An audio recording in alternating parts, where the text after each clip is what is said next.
장르는 단 하나. 장르가 머니. 헬로 머니언즈. 장르가 머니 앵커 권혁수입니다. 네, 머니언즈 여러분 안녕하세요. 장르가 머니 아나운서 김하은입니다.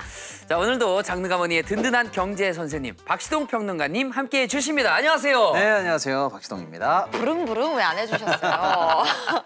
네, 그리고 장르가 머니에선 처음 뵙는 분입니다. 정준모 인하대학교 조선해양공학과 교수님 오늘 함께해 주십니다. 안녕하세요. 네, 반갑습니다. 안녕하세요.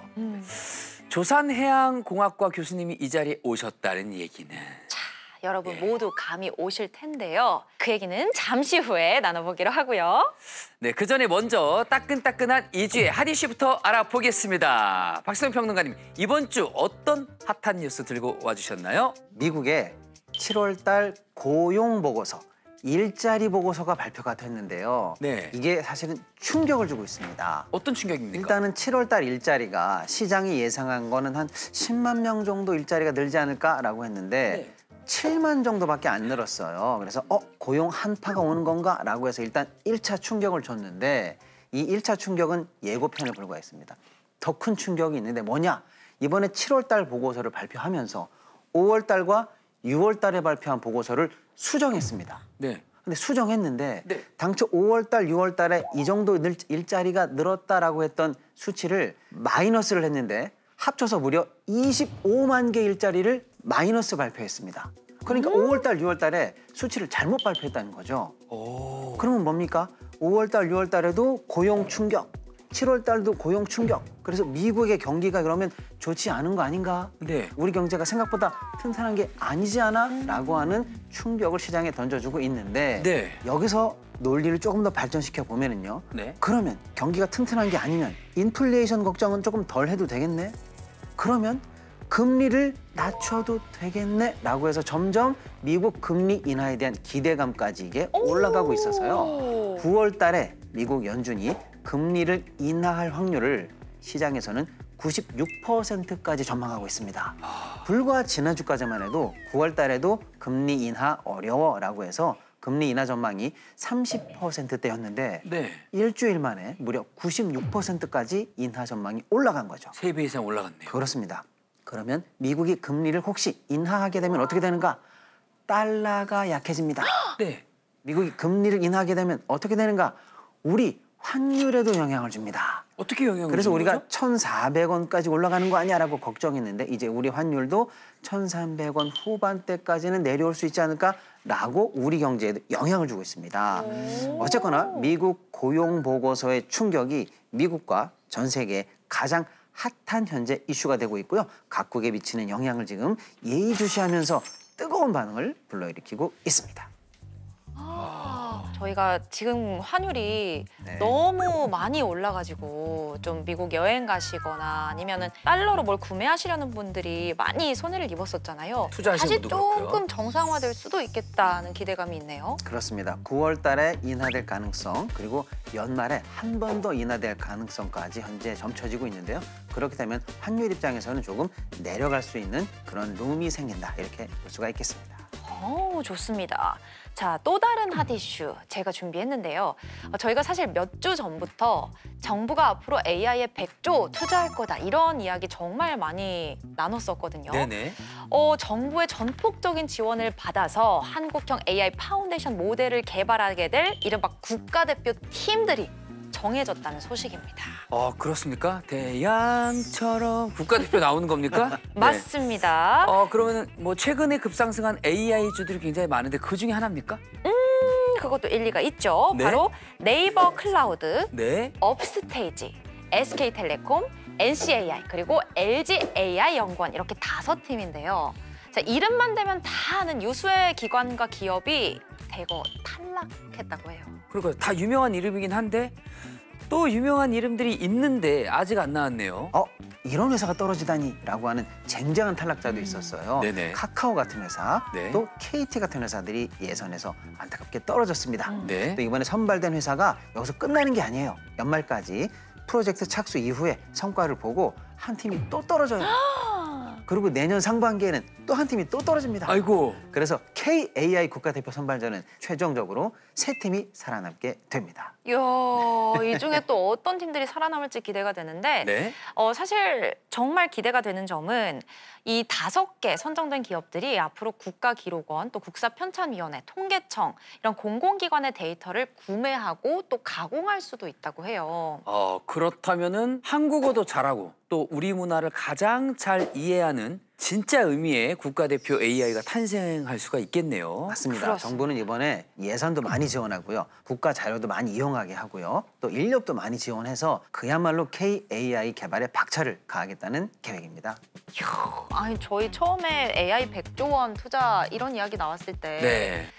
과연 한국 AI가 과연 될까? 이 세계적인 네. 추세를 따라갈 수 있을까 이제 기대를 많이 했었는데 네네. 또 걱정도 했었고요. 맞습니다. 점차 윤곽이 잡혀가니까 참 마음이 좋습니다. 그렇습니다. 자, 그럼 본격적인 토크를 좀 이어가 볼 텐데요. 혁수 앵커, 이번 주 주제가 뭔가요?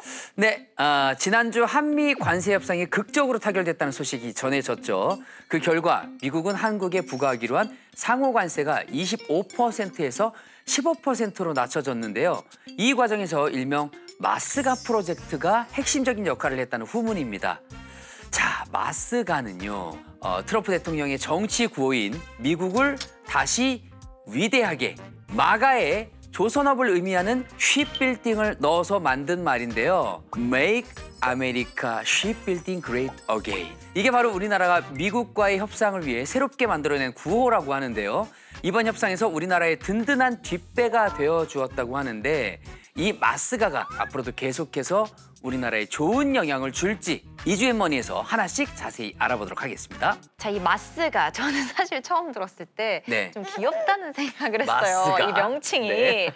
굉장히 중요한 역할을 했다고 하는데 대체 이 마스가가 뭔지부터 평론가님 설명 좀 부탁드릴게요. 네, 마스가는 우리나라 정부가 이번 관세 협상을 통해서 미국에게 제안한 프로젝트의 이름입니다. 미국 조선업을 위대하게 하겠다라는 큰 프로젝트인데 네. 그 안에 바로 우리 한국의 역할이 크다라는 걸 미국에게 설득하는 1,500억 불 정도의 조선업 부흥 프로젝트를 같이 해보자라는 게 그 핵심 내용이 되겠습니다. 1,500억 불 정도면 우리 돈으로 얼마 정도죠? 약 한 208조 정도 됩니다. 200조가 넘는다고요? 200조가 넘는 초대형 조선업 부흥 프로젝트가 되겠죠. 뭐 모자까지 만들어 갔다고 하던데요. 맞습니다. 그 모자는 트럼프 대통령이 선거 과정에서 늘 착용했던 모자, 마가 모자하고 디자인이 똑같습니다. 근데 그 사이에 S만 넣은 거기 때문에 한국이 트럼프 대통령에게 또 이 정부에게 이렇게나 관심이 많아? 이렇게나 정성을 들일 정도야? 라고 하는 환심을 사에게 좋은 선물이었다. 이렇게 보여지고 있고요. 모자를 동대문에서 빠른 시일 내에 제작해서 특송으로 미국까지 나르는 것도 거의 첩보 작전을 방불케했다라는 후문이 들려오고 있습니다. 아, 동대문 산이었네요. 품질은 엄청 좋겠네요. 네. 오리지널 버전보다 더 좋을 수도 있을 것 같습니다. 근데 만약에 마스가 이 패키지가 없었다면 관세 협상이 잘 안 됐을까요, 교수님? 지금보다는 상당히 불리하게 그 협정이 맺어질 가능성이 높았다라고 말씀을 드리도록 하겠습니다. 네. 트럼프 행정부의 정치적 입지를 잘 공략을 했다라고 저는 생각을 합니다. 미국의 조선업은 가장 아픈 손가락 중에 하나이거든요. 네. 미국 조선업의 재건, 일자리 창출, 그다음에 가장 중요한 안보라고 하는 것을 한꺼번에 잡을 수 있는 그런 성과를 정당화하기 위한 명분을 세워줬다라고 저는 판단하고 있습니다. 아, 이게 뭐 군함 이런 것도 조선업에 들어가다 보니까 그렇습니다. 안보랑도 직결이 그렇습니다. 되네요. 네. 저도 이번 한미 관세 협상에서 가장 중요한 역할을 했다 이렇게 보고 있습니다.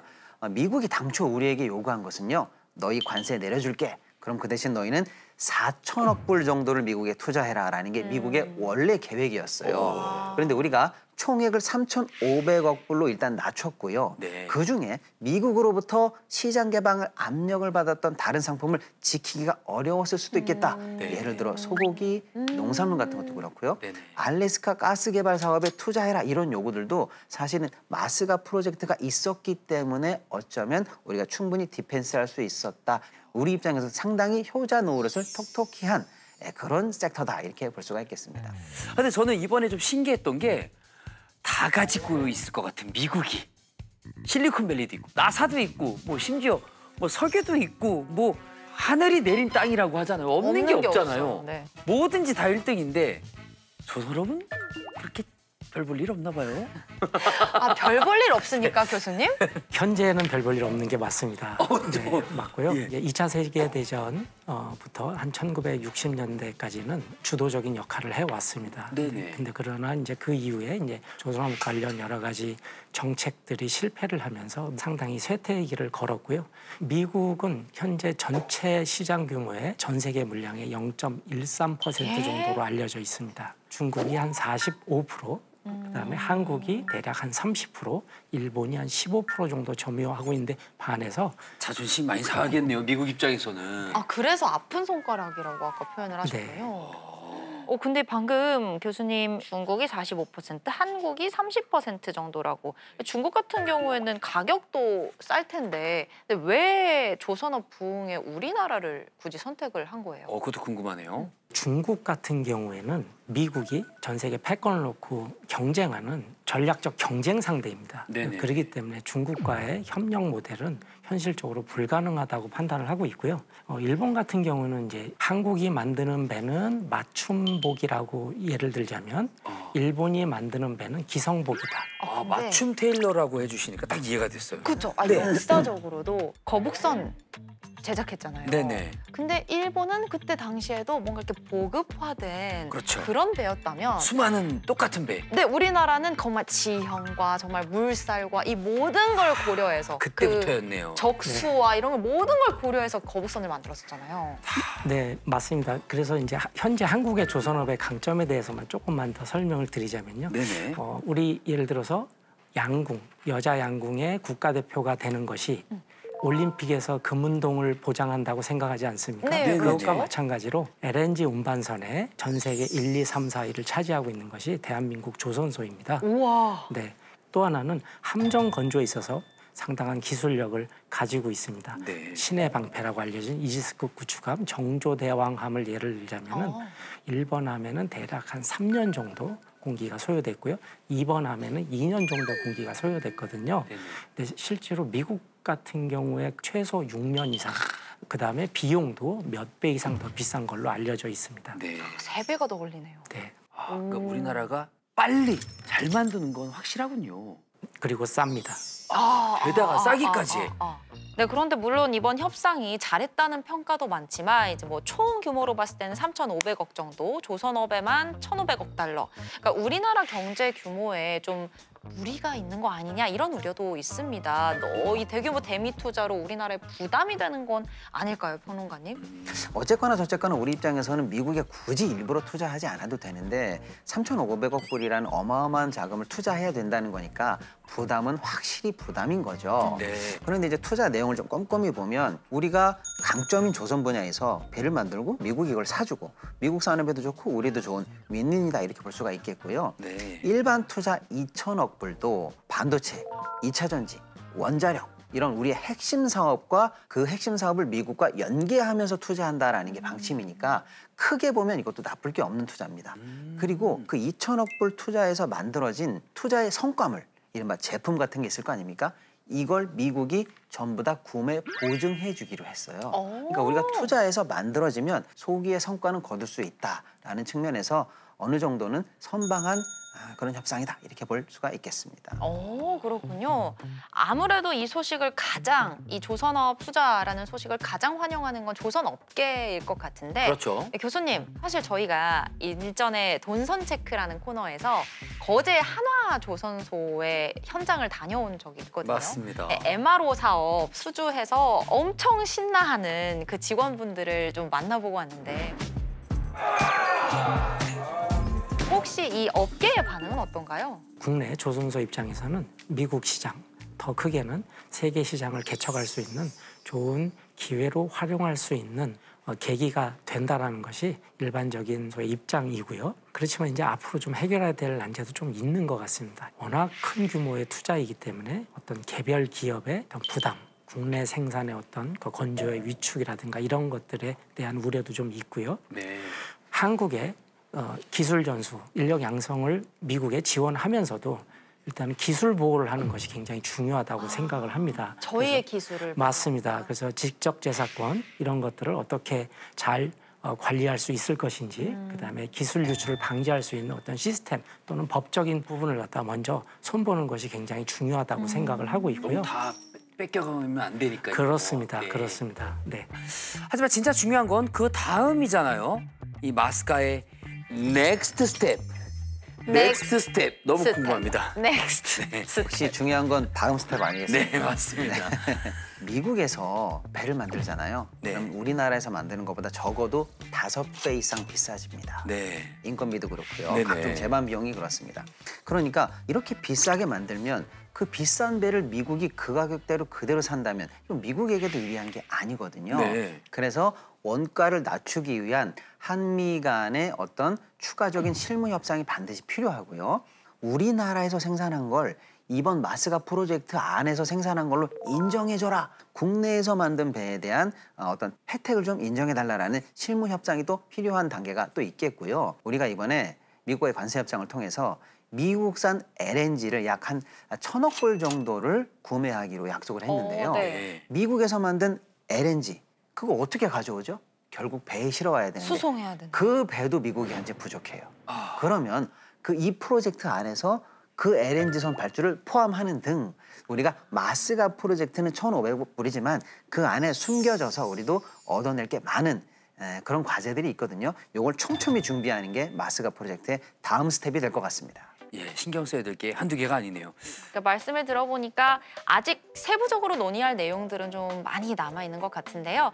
마스카 프로젝트 부디 끝까지 양국의 윈윈 가져다 줄 수 있는 큰 계기가 되기를 바라보겠습니다. 네, 오늘 좋은 말씀 들려주신 정준모 교수님과는 여기서 인사드리도록 하겠습니다. 감사합니다. 고맙습니다.